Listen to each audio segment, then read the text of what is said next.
Irmãos e irmãs, podem se assentar. Eu saúdo a todos com muita alegria, com a paz do Senhor Jesus.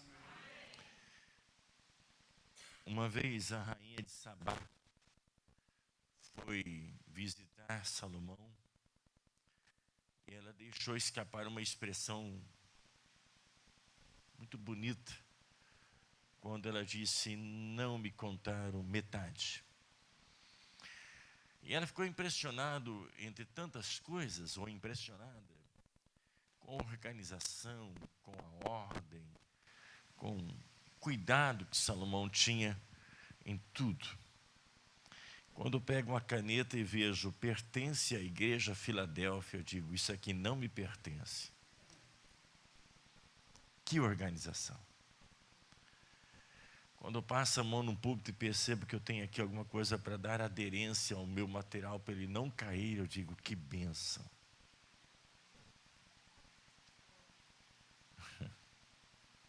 Isso é importante? Sim. Revela um cuidado não somente com as coisas de Deus, mas com a alma do povo de Deus. Eu sou muito emocionado, confesso, fui tocado. Esses hinos que vocês cantaram, em especial esse último, Deus de Pacto, eu tenho uma imersão, sabe, mexeu comigo. Quanta coisa que durante o louvor me veio à mente. Sabe, pastor Arno, eu ia deixar para o final o que eu vou falar agora, mas eu sinto de falar. Nós estamos fazendo periodicamente alguns encontros na cidade de Socorro, na prefeitura, no intuito de juntar as igrejas para um projeto de unidade e crescimento. E de repente, na minha cabeça, eu comecei a me ver apresentando no próximo encontro, que talvez acontecerá em junho. Olha, que está conosco o pastor Arno, a Igreja Pentecostal Filadélfia Livre. Que privilégio estar aqui, William, isso, Wesley e o Wellington, tocando junto com o Ministério de Louvor. Eu viajei. Falei: Senhor, será que é isso mesmo? E eu quero já estender meu convite para que isso que o pastor Arno falou aconteça. E não somente ele ou alguns, mas quem sabe todo esse Ministério de Louvor e Igreja possam abrilhantar um evento ali para a glória do Senhor Jesus. Help, socorro, nós precisamos de vocês. E certamente Deus quer, eu tenho certeza, através dessa minha vinda aqui, me abençoar ainda mais na fraternidade com esses irmãos. De fato, nos anos 93 a 98, fui pastor em Sorocaba. E eu me lembro de uma ocasião na escola bíblica dominical que a gente estava estudando sobre as pragas do Egito, as rãs. E parece que eu estou vendo esses garotinhos tão pequenininhos andando ali na escola dominical, apresentando o seu trabalho. E a gente falando sobre aquelas pragas do Egito. E tudo isso veio à minha mente com muita gratidão. Quero agradecer a irmã Lloyd, é isso? Amém? Pastor Arno, por essa oportunidade de estar aqui com vocês. Eu vou parar, porque eu fui convidado especialmente para fazer uma coisa que eu quero fazer em nome de Jesus, que é pregar a palavra do Senhor. Eu quero que você abra a sua palavra, a Bíblia, o livro de Deus, em Atos, capítulo de número 10. Atos 10.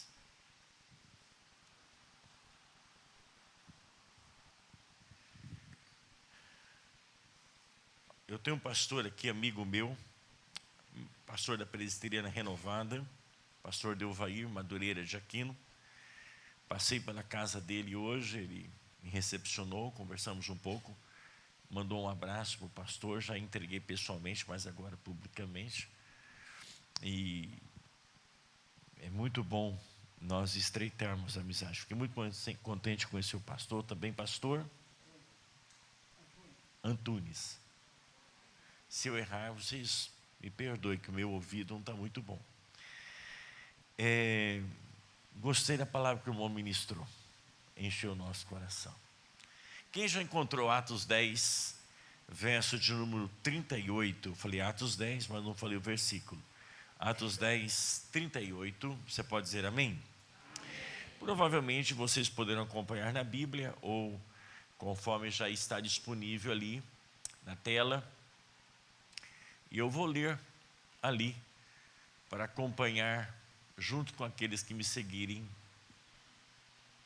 como Deus ungiu a Jesus de Nazaré com Espírito Santo e com virtude, o qual andou fazendo bem e curando a todos os oprimidos do diabo, porque Deus era com ele. E nós somos testemunhas de todas as coisas que fez, tanto na terra da Judéia como em Jerusalém, ao qual mataram, pendurando no madeiro. A este ressuscitou Deus ao terceiro dia e fez que se manifestasse, não a todo o povo, mas às testemunhas que Deus antes ordenara a nós, que comemos e bebemos juntamente com ele, depois que ressuscitou dentre os mortos. E nos mandou pregar ao povo e testificar que ele é o que por Deus foi constituído juiz dos vivos e dos mortos. A este dão testemunho todos os profetas, que todos os que nele creem receberão o perdão dos pecados pelo seu nome. E, dizendo Pedro ainda estas palavras, caiu o Espírito Santo sobre todos os que ouviam a palavra. Pare aí, por gentileza, vamos dizer todos juntos. 1, 2, 3. E dizendo Pedro ainda estas palavras, caiu o Espírito Santo sobre todos os que ouviam a palavra. Queridos,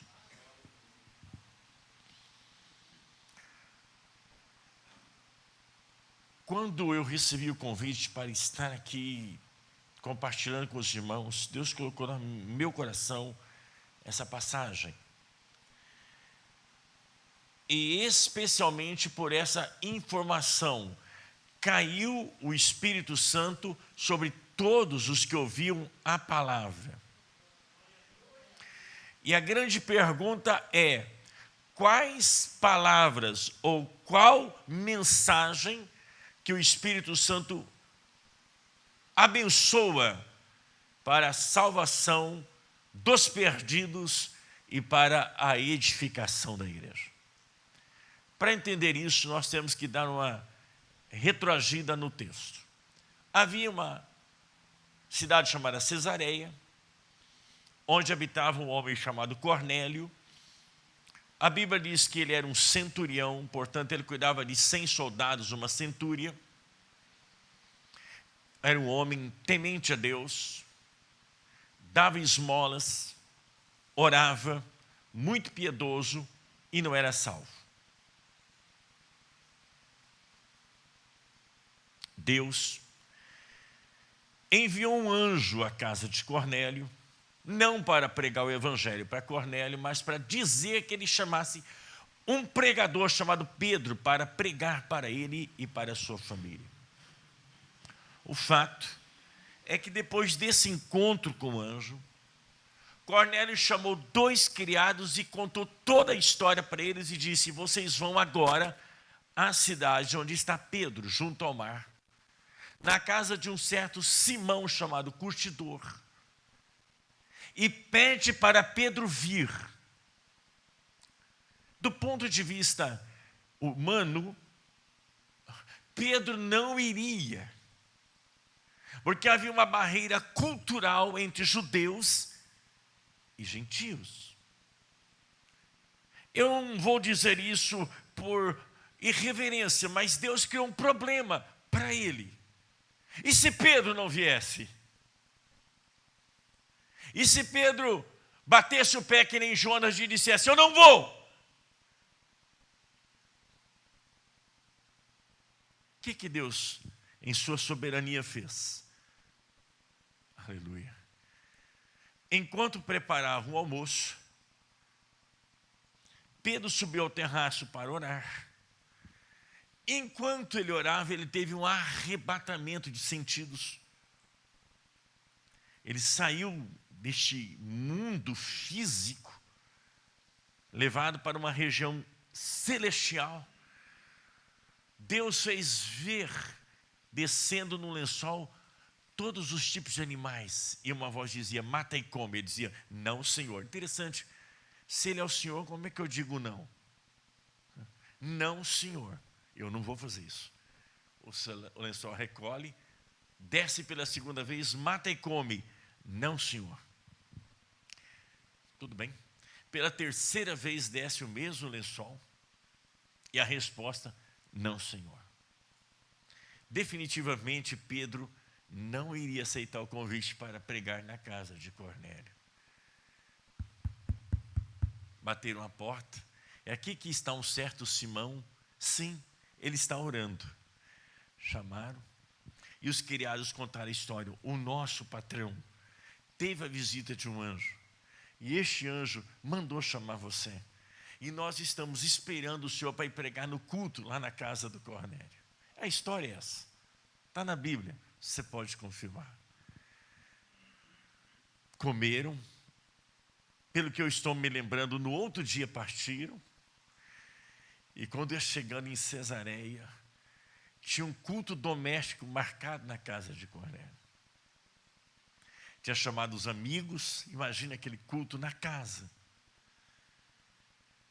E Cornélio saiu correndo e se ajoelha na presença de Pedro para homenageá-lo ou adorá-lo. E Pedro diz: não faça isso, adora a Deus. Feitas as palavras introdutórias, Pedro começa a pregar. E o versículo 38, me parece que ele já começa a dar o tom da mensagem. E ele diz alguma coisa parecida, como: Deus ungiu a Jesus de Nazaré com Espírito Santo e com virtudes, o qual andou fazendo o bem e curando a todos os oprimidos do diabo, porque Deus era com ele. Segura a imagem aí. Presta atenção. O que é que Pedro destaca? Na nossa linguagem hoje contemporânea, ele está falando da teologia de um Deus trinitariano, que é o Pai, o Filho e o Espírito Santo. Está ali. Deus é o Pai. Ungiu a Jesus, que é o Filho. Com quê? Com o Espírito Santo, a terceira pessoa da Trindade. Então, se alguém diz que não existe trindade na Bíblia, pode não existir a palavra, mas a doutrina está ali. O Pai, o Filho e o Espírito Santo. Então, toda mensagem tem que apontar para Deus Pai, o Criador, Deus Filho, Redentor, e Deus Espírito Santo, regenerador, santificador, repartidor dos dons e que prepara a igreja para o grande dia do encontro com o Salvador. Essa é a mensagem. Mas o impressionante é que Pedro não aponta primeiro somente para Deus, mas ele indica uma outra direção. Eu vou tentar colocar nas nossas palavras contemporâneas, como se ele estivesse dando uma aula de angiologia, mostrando o lado dos demônios caídos, dos anjos que um dia seguiram a rebelião de Satanás. Ele disse: Jesus andou fazendo o bem e curando a todos os oprimidos do diabo. O evangelho verdadeiro não pode omitir jamais a missão e a ação do diabo. Todo evangelho que enfatiza demais a ação do diabo e diminui a obra de Deus, o Filho, o Espírito e do Pai, está pecando, porque está tirando a glória de Deus e atribuindo a Satanás. Mas também, quando deixa de apontar a ação do diabo e omite, está falhando, porque o Filho veio justamente ao mundo para destruir as obras do diabo. Mas, querido, quando eu olhei nessa passagem, eu percebi uma coisa que nós não podemos esquecer. A salvação, que envolve o Pai, o Filho e o Espírito Santo,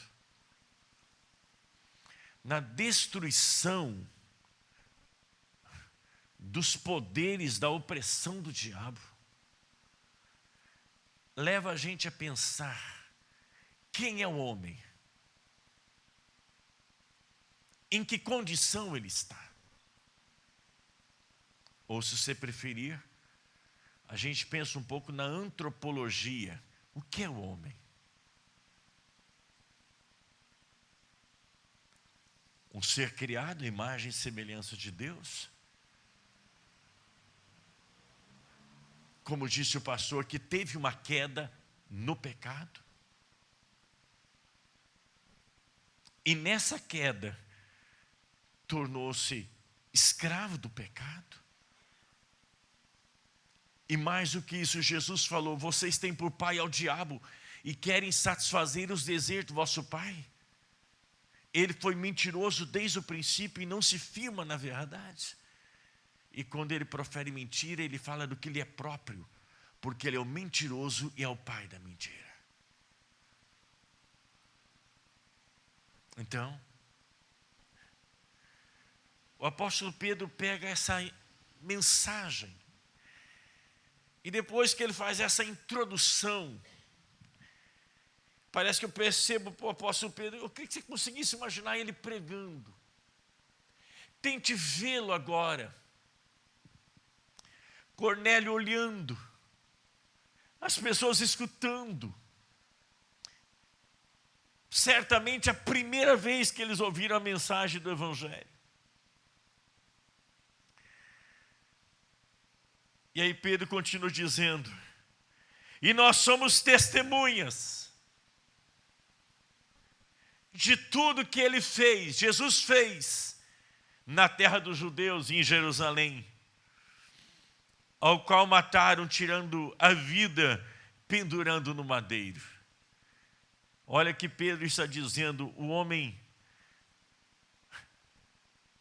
cego, cegado pelo pecado, matou o príncipe da vida.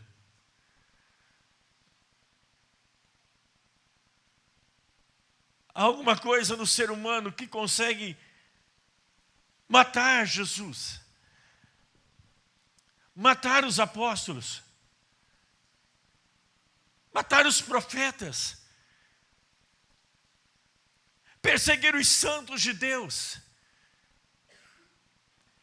A Bíblia diz que heróis da fé foram cerrados pelo meio, foram mortos, torturados, homens que o mundo não era digno.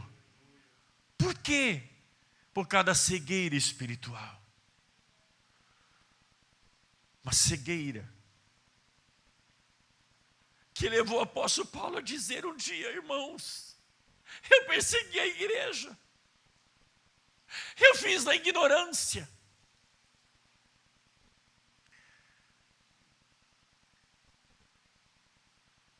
Eu achava que eu estava fazendo um serviço para Deus. Ouvi uma vez um pregador dizer que o espinho na carne de Paulo, há muitas teorias, mas essa teoria eu achei muito provável. Paulo disse: ao mensageiro de Satanás que me esbofeteia, para que eu não me exalte pela excelência das revelações que eu tive. E segundo esse intérprete, poderia ser uma constante recordação de cenas, de quando, por exemplo, Estevão estava sendo apedrejado e as roupas foram depositadas aos pés do apóstolo Paulo. E ele consentia na morte. E a Bíblia diz que ele, como uma fera selvagem, entrava nas casas, pegava mulheres, crianças, anciãos e os matava. Segundo a interpretação, e eu posso considerar que seja isso. Quantas vezes, irmãos, Satanás pode ter se levantado para dizer: olha o que você fez contra a obra de Deus. E Paulo dizia: eu fiz, mas eu fiz na minha ignorância. Mas no dia que a graça me alcançou, eu trabalhei mais do que todos, mas não eu, mas a graça de Deus que está comigo. E uma coisa eu faço, esquecendo as coisas que para trás ficam e avançando para aquelas que estão diante de mim, eu prossigo para o alvo, para o prêmio da soberana vocação de Deus em Cristo Jesus. Então o homem é cego. O homem é cego. Na cegueira tira a vida do Salvador e dos seus apóstolos. Mas vamos prosseguir. A este ressuscitou Deus no terceiro dia e concedeu que fosse manifesto. Aqui Paulo está dizendo: o Filho de Deus foi ressuscitado pelo Deus de pactos, Deus de promessas, que cumpre a sua palavra. Nós humildemente nos calamos diante dessa revelação e dizemos: sabedoria de Deus. Deus tirou o seu filho da sepultura. É mistério.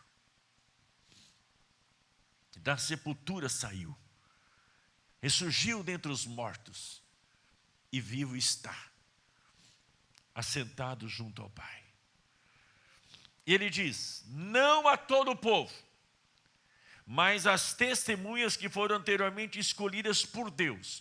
Irmãos, existem algumas doutrinas bíblicas que elas nos levam a dizer: ó profundidade das riquezas, tanto da sabedoria como do conhecimento de Deus, quão inescrutáveis os seus caminhos. Quem entendeu a mente do Senhor? Quem foi o seu conselheiro? Quem primeiro deu a ele para que possa receber dele? Porque dele, por ele, para ele são todas as coisas. Glória, pois, a ele. Pedro, irmãos, foi escolhido especialmente para Jesus, por Jesus, para ser uma testemunha. E aqui eu quero falar um pouquinho para você que teme os ataques de Satanás. Um dia Jesus disse: Pedro, Pedro, Satanás pediu para te cirandar, mas eu roguei por ti, para que a tua fé não desfaleça. Pedro disse: fica tranquilo, Senhor, eu estou bem, eu estou ótimo. O Senhor pode ficar preocupado com os outros, mas comigo pode ficar tranquilo. Jesus disse: Pedro, antes que o galo cante 2 vezes, 3 vezes você vai me negar. Vocês sabem a história. Pedro negou, praguejou, jurou que não conhecia aquele que um dia disse: tu és o Cristo, Filho do Deus vivo. Aquele que disse: para quem iremos nós? Aquele que era improvável de dizer: Jesus, não sei quem é que você está falando. Está brincando, está de brincadeira, nem conheço ele. E a Bíblia diz que ele vai aumentando o calibre, ele mente, ele jura e pragueja. O que é praguejar? Imagina você o que você quiser. Mas ele praguejou. Eu nem sei o que ele teria dito. E na hora que ele terminou de negar 3 vezes, o galo canta. A ficha cai.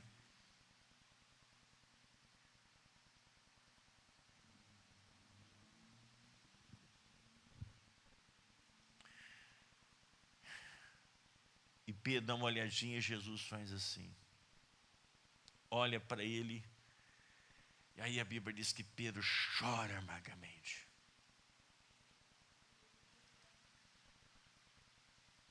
Sem chances, envergonhado, humilhado. Após a ressurreição, o anjo de Deus aparece e diz para as mulheres: fala para os apóstolos irem para o mar da Galileia e diga a Pedro, aleluia. Eu acho fantástico essa palavra de Marcos. Diga para Pedro não faltar.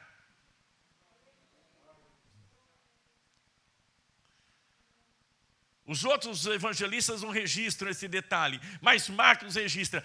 A Pedro, diga para Pedro. Porque, irmãos, provavelmente Pedro estava tão humilhado que ele não iria para aquele culto. Mas ele tinha que ir porque naquele momento Jesus ia renovar Pedro. E depois do jantar, Jesus se aproxima, por favor, queria que você visse a cena.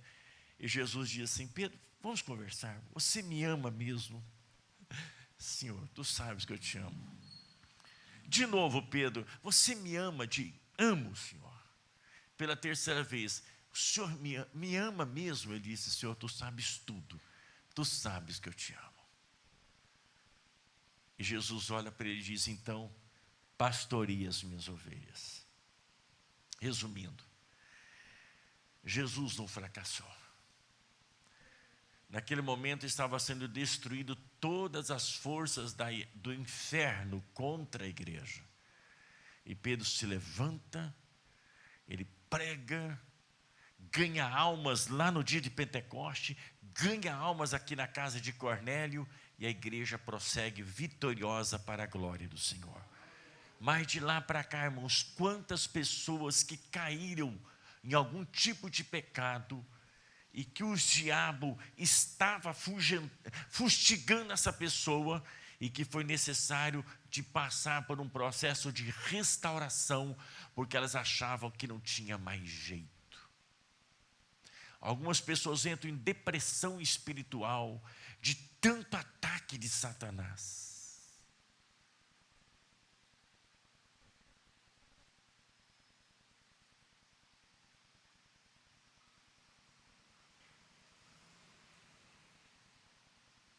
Eu estou me lembrando agora de um fato que eu vou compartilhar.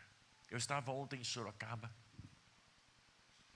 Uma pessoa que foi minha ovelha, no tempo que eu fui pastor de Sorocaba, contou para mim que um tempo ele ficou 30 dias na região lá do Amazonas, trancado dentro de um quarto, sem sair por 30 dias. Ele estava vivendo uma vida fora do Evangelho. E, por abandono, a igreja o desligou do rol de membros. E segundo Enoque, ele recebeu a notícia que ele tinha sido excluído. O chão acabou. O mundo virou de ponta cabeça e ele entrou num processo de depressão espiritual profunda, aonde por muitos dias ele não tinha coragem de sair de dentro daquele quarto escuro. Demorou 30 dias. Aí um grupo de pessoas crentes daquela região, percebendo a situação dele, o ajudaram a sair de dentro do quarto. Providenciaram para colocar o carro dentro de uma balsa para ir até a cidade onde deveria pegar a rodovia. E segundo ele, na hora que ele entrou no carro, falou: eu estou indo agora para o outro lado, tipo Venezuela, Bolívia, e vou acabar com a minha vida. Mas de repente ele para debaixo de uma árvore muito frondosa e desaba a chorar de uma forma como nunca tinha chorado. E o Espírito Santo traz ele de volta à sensatez. E ele volta para Sorocaba, restaura a sua vida. E ele estava contando para mim: pastor Pierre, quem nunca passou por depressão não sabe explicar o que é uma depressão. Pedro é um dos que poderia ter entrado num problema tão profundo que era inútil, mas ele disse: eu fui restaurado por Deus para ser testemunha. Eu quero apontar para você e dizer que Deus te chamou para ser testemunha do Senhor Jesus Cristo. Conte o seu testemunho. Diga o que Deus fez na sua vida. Amém, amado irmão? Você pode dizer glória a Deus? Prosseguindo. Nós que comemos e bebemos com Ele. Está falando aqui daquele banquete à beira da praia, provavelmente. Depois que ressurgiu. É como se eu estivesse dizendo: eu comi com Ele. Eu estava lá na hora do peixe e do pão. Eu sei o que eu estou falando. Ele estava dando o seu testemunho. O corpo dele não foi roubado, não. Ele saiu do túmulo. E nos mandou a pregar o povo e testificar que ele é quem foi constituído por Deus, juiz de vivos e de mortos. E dele todos os profetas dão testemunho de que por meio do seu nome, todo aquele que nele crê, recebe a remissão dos pecados. E aí diz, falando essas palavras, caiu o Espírito Santo. Querido, eu quero dar uma ênfase ao que eu entendo que é a parte que o homem precisa fazer. A parte do pai ele já fez, a parte do filho ele já fez, o papel do Espírito Santo ele está fazendo, e o que é que o homem precisa fazer? Primeiro, nós temos que reconhecer e confessar que toda pessoa que comete pecado é escravo do pecado e de Satanás. A Bíblia diz claramente: se o Filho vos libertar, verdadeiramente sereis o quê? Livres. Cativo. Satanás amarra, algema e prende. Outra coisa, o homem precisa reconhecer, sim, a sua cegueira espiritual. Conforme diz a Bíblia, o hino que nós cantamos: ó, com cego eu andei e perdido vaguei, longe, longe do meu Salvador. Mas como é que você reconhece a sua cegueira? Porque a luz do Evangelho brilha e a fé começa a operar. Terceiro, o homem precisa se arrepender. O apóstolo Pedro disse, ele nos mandou pregar. E pregar o quê? O arrependimento. Por quê? Porque Jesus é juiz dos vivos e dos mortos. Os vivos, por ocasião da sua vinda, serão submetidos ao juízo. E os mortos, não importa em que lugar ou aonde, todos ressuscitarão e comparecerão diante do tribunal. Não escapa ninguém. E quando Cornélio e as pessoas que estavam ali ouvindo aquilo, é uma mensagem de arrependimento. Vai ter um julgamento e o homem vai comparecer. E a quarta coisa está no verso 43. Por meio do seu nome, todo aquele que nele crê recebe remissão dos pecados. Outra coisa que nós humanos precisamos aprender é que a mensagem da salvação pela fé. Não é salvação pelas obras, não é salvação pelo mérito, mas como perguntou o carcereiro de Filipos: Senhores, o que eu devo fazer para me salvar? E a resposta foi: crê no Senhor e será salvo tu e a tua casa. Quando o apóstolo Pedro estava pregando isso, eu nem imagino como é que foi isso. O Espírito Santo caiu. Você já participou de algum culto que o Espírito Santo caiu sobre todo mundo? É indescritível. É uma presença tão poderosa. Parece que você toca na divindade. As pessoas se prostram como se uma mão forte a estivesse empurrando, e não é psicológico, é espiritual. A Bíblia diz que eles começaram a glorificar a Deus, e uma sensação poderosa da presença de Deus toma conta daquele lugar. Irmãos, eu posso testificar que o Espírito Santo hoje quer fazer a mesma coisa através da pregação da palavra. Caiu o Espírito Santo sobre a igreja. Você pode dizer amém, amados irmãos? Vamos nos colocar em pé em nome do Senhor Jesus. Se o ministério